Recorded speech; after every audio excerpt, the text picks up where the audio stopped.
إن الحمد لله نحمده ونستعينه ونستغفره ونعوذ بالله من شرور أنفسنا ومن سيئات أعمالنا من يهده الله فلا مضل له ومن يضلله فلا هادي له وأشهد أن لا إله إلا الله وحده لا شريك له وأشهد أن محمدا عبده ورسوله أما بعد فإن خير الحديث كتاب الله وخير الهدي هدي محمد صلى الله عليه وسلم وشر الأمور محدثاتها وكل محدثة بدعة وكل بدعة ضلالة وكل ضلالة في النار فأعوذ بالله السميع العليم من الشيطان الرجيم من همزه ونفخه ونفسه بسم الله الرحمن الرحيم يا أيها الذين آمنوا اتقوا الله حق تقاته ولا تموتن إلا وأنتم مسلمون يا أيها الناس اتقوا ربكم الذي خلقكم من نفس واحدة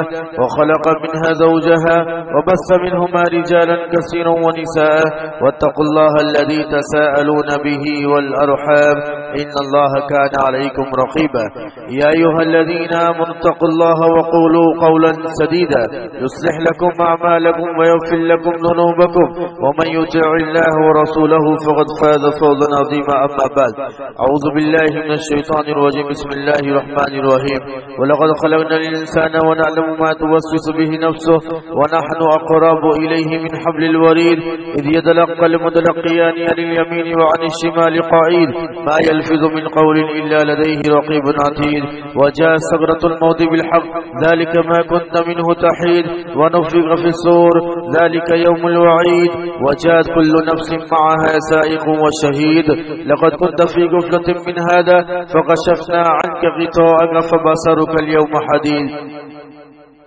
وقال النبي صلى الله عليه وسلم بني الإسلام على خمس شهادة أن لا إله إلا الله وأن محمد رسول الله وإقام الصلاة وإيتاء الزكاة والحج وصوم رمضان اللهم انفعني بما علمتني وعلمني ما ينفعني وزدني علما رب اشرح لي صدري ويسر لي أمري واحلل عقدة من لساني يفقهوا قولي اللهم رب زدني علما آمین۔ تمام قسم کی تعریف کبریائی بڑائی حمد و ثنا اس رب العالمین کے لیے لائق و زیبا ہے جو ہمارا خالق مالک پالنہار مدبر اور منتظم ہے۔